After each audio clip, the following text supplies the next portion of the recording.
पन्नगे च सुरेन्द्रे च कौशिके पाद संस्पृशि निर्विशेष मनस्काय श्री वीरस्वामिने नमः। आरहत वाङ्मय में कहा गया है, जहाँ य तिन्निवणिया मूलम घेतूण निगया एगोत्थ लहई लाभम एगो मूलेन आगौ एगो मूलम पिहारिता आगओ तत्थवाणी ओ ववहारे उवमा ऐसा एवं धम्मे बयान है।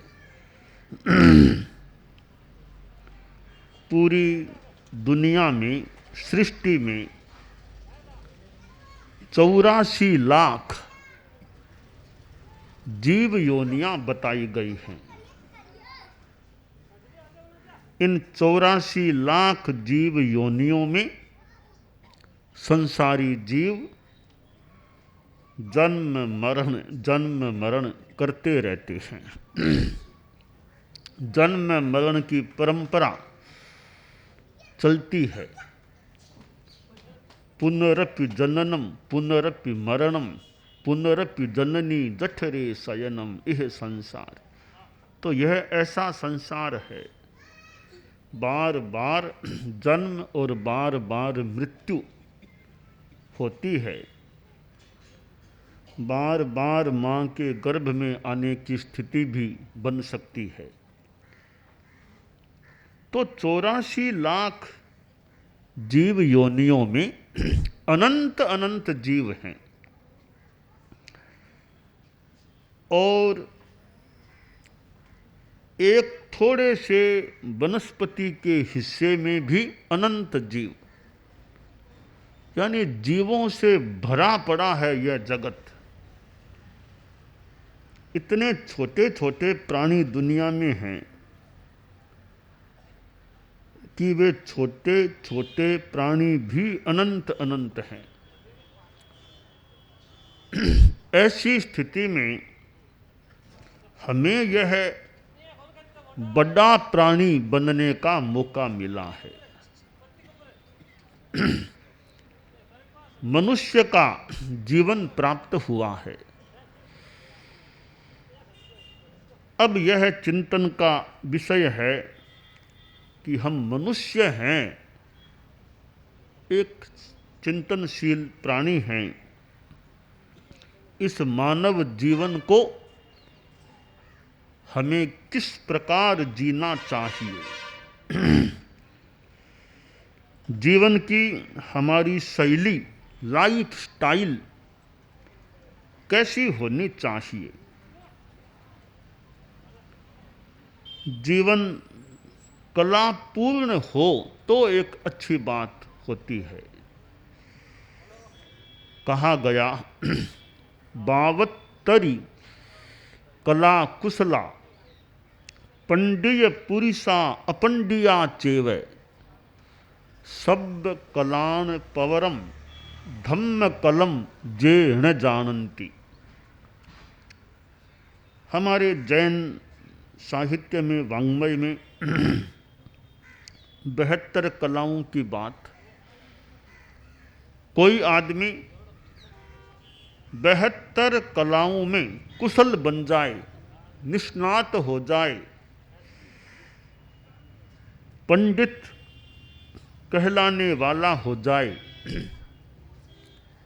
ऐसा 72 कला कुशल आदमी भी अगर सब कलाओं में श्रेष्ठ धर्म की कला को नहीं जानता है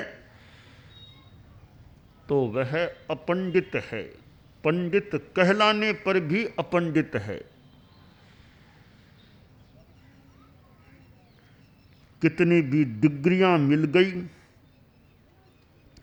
परंतु वो धर्म की डिग्री कह दें, कला कह दें, उसके बिना आदमी अपंडित रह जाता है।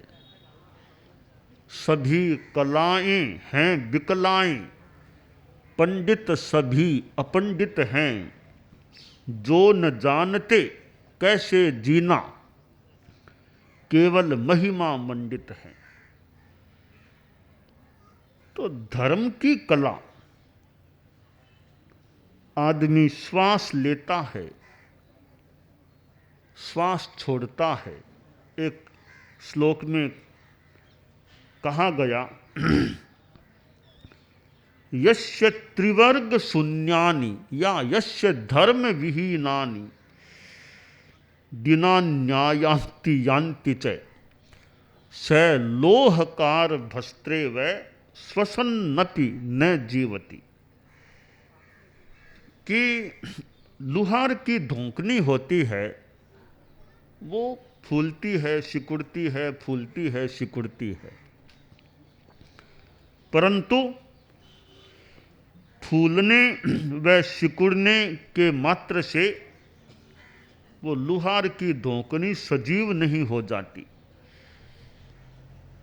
कवि ने कहा कि आदमी भी श्वास लेता है छोड़ता है तो पेट फूलता है सिकुड़ता है। तो श्वास लेने से लुहार की धोंकने की तरह पेट फूलता है सिकुड़ता है, परंतु श्वसन्नपि न जीवति।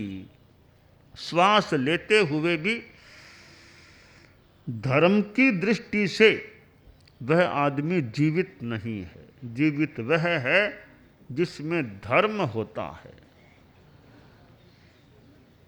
विद्यार्थी जो बच्चे पढ़ने वाले होते हैं, विद्यालय में पढ़ते हैं, अनेक विषय उनको पढ़ाए जाते होंगे, अनेक भाषाएं, हिंदी संस्कृत अंग्रेजी अनेक भाषाएं पठित हो सकती हैं, और कितने विषय गणित भूगोल खगोल विज्ञान सामाजिक ज्ञान अनेक विषय पढ़ाए जाते होंगे।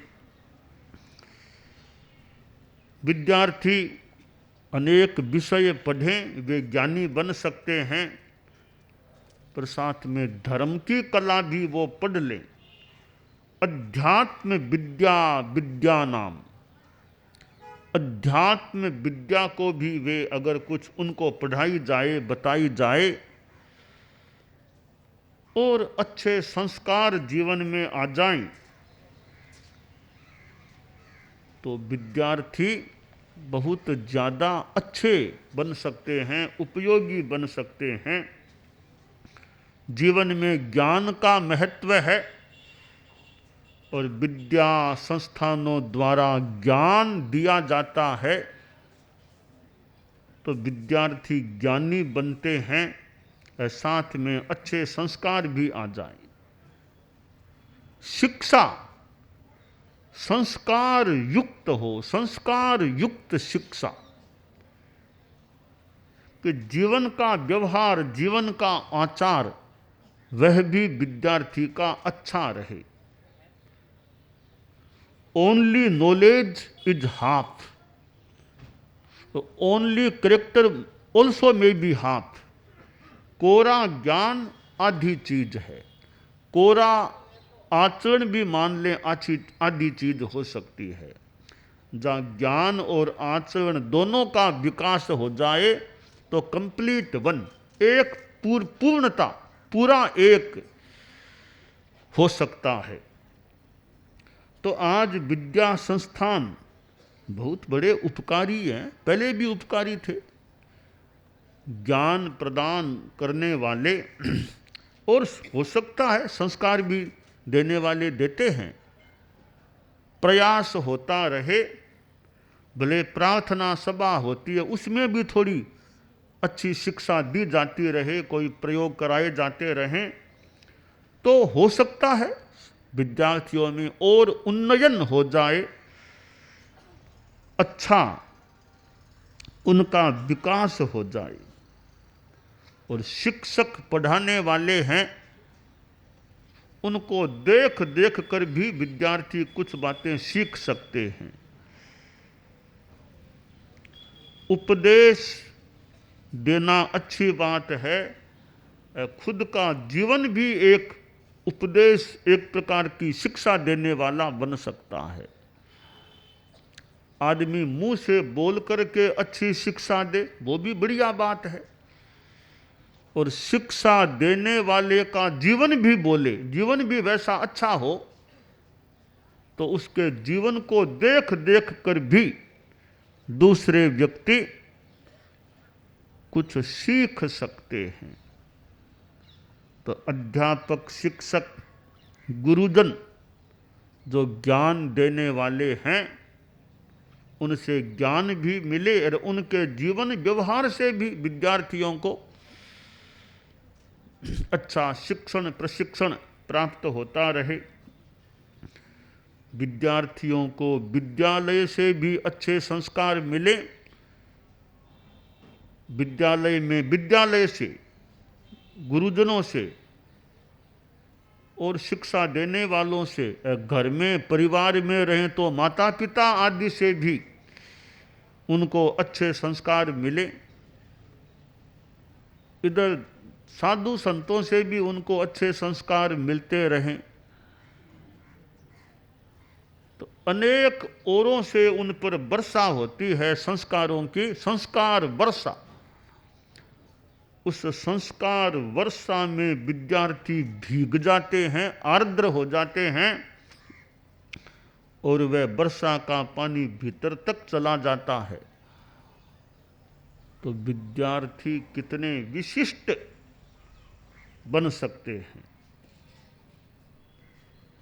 विशिष्ट बनने के लिए पहले शिष्ट बनना पड़ेगा। शिष्ट है तो वी लगेगा, शिष्ट ही नहीं है तो वी किसके लगाएंगे। तो विशिष्ट बनने के लिए पहले शिष्ट बनो, अनुशासित बनो, तो फिर विकास होने पर शिष्ट व्यक्ति विशिष्ट भी बन सकता है। विद्यालय में पढ़ने वाले विद्यार्थी शिष्ट रहें, अनुशासित रहें और ज्ञान आदि के विकास के द्वारा वे विशिष्ट भी बन जाएं, वीआईपी बन जाएं, वेरी इंपॉर्टेंट पर्सन। वीआईपी पद से भी कोई बन जाए, पद तो मिले न मिले, परंतु संस्कार और ज्ञान इतना बढ़िया हो कि वो वीआईपी बन जाते हैं। बच्चा मां के पास बैठा था, राजघराने का बच्चा था, तो मां बोली, बेटा तुम तो राजघराने में पैदा हुए हो और परंपरा के अनुसार कभी तुम राजा भी बनोगे, तुम्हारे पिताजी राजा हैं, कभी तुम भी राजा बनोगे, पर देखो तुम्हारे में संस्कार अच्छे रहने चाहिए। अगर तुम्हारे में संस्कार अच्छे न रहें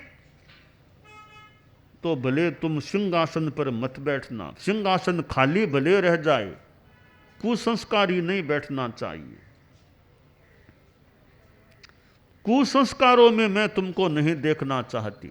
तो बच्चा बोला, मां मैं तुम्हें विश्वास दिलाता हूं कि तुम्हारा मैं बेटा हूं। ठीक है, परंपरा तो है, राजा के बाद उसका बेटा राजा बनता है, पर मुझे कोई मोह नहीं राजा के पद से। मैं यह कहना चाहता हूं कि तुम्हारा बेटा मैं इस राज्य का, इस देश का राजा बनूं अथवा न भी बनूं, परंतु इस देश का एक अच्छा नागरिक अवश्य बनूंगा, विशिष्ट व्यक्ति बनूंगा संस्कारों की दृष्टि से। तो बच्चों में अच्छे संस्कार आएं और ये ईमानदारी, सद्भावना, नशा मुक्ति, ऐसे संस्कार बच्चों में रहें, ईमानदारी का भाव रहे। स्कूल में दीपावली की छुट्टियां होने वाली थी, छुट्टियां होने से एक दिन पहले एक कक्षा में क्लास टीचर ने कहा, देखो विद्यार्थियों, अब कई दिनों का अवकाश है, ठीक है, दीपावली में तुम मनोरंजन कर सकते हो, साथ में कुछ होमवर्क भी मैं तुमको देना चाहूँगा, छुट्टियों में होमवर्क करके लाना, कुछ प्रश्न दे रहा हूँ, उनके उत्तर लिख करके जब आओ छुट्टियों के बाद तब लाना है। मास्टर साहब ने कई प्रश्न बोर्ड पर लिख दिए, ये नोट कर लो, इनके उत्तर लाना है। विद्यार्थियों ने प्रश्न नोट कर लिए। दीपावली की छुट्टियां पूरी हुई, विद्यार्थी आए तो मास्टर साहब ने कहा, लाओ कॉपियां चेक करूंगा। विद्यार्थियों ने कॉपियां मास्टर जी को दे दी, कॉपियां देखी, प्रायः बच्चों के कई गलतियां थी उत्तर में। एक बच्चे की कॉपी को देखा कि सारे के सारे उत्तर, सभी प्रश्नों के उत्तर बिल्कुल करेक्ट, बिल्कुल सही थे।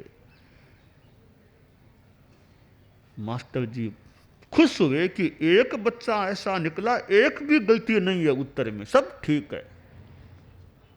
तो शिक्षक बोला कि सारे बच्चों में एक ही बच्चा ऐसा है जिसके सारे उत्तर सही हैं, तो मैं इस बच्चे को प्राइज दूंगा, पुरस्कार दूंगा, सारे उत्तर इसने सही लिखे हैं। यह पुरस्कार की घोषणा उसके नाम की, तो वह बच्चा रोने लग गया, आंखों में आंसू आने लग गए।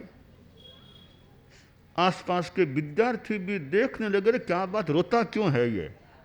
शिक्षक को भी आश्चर्य हुआ कि रोता क्यों है, मैंने तो पुरस्कार की घोषणा की है। टीचर बोला, वत्स रोते क्यों हो, मैंने पुरस्कार की घोषणा की है, न कि पनिशमेंट की घोषणा की है, रोते क्यों हो। बच्चा खड़ा हुआ, बोला, सर एक बात बताना चाहता हूँ।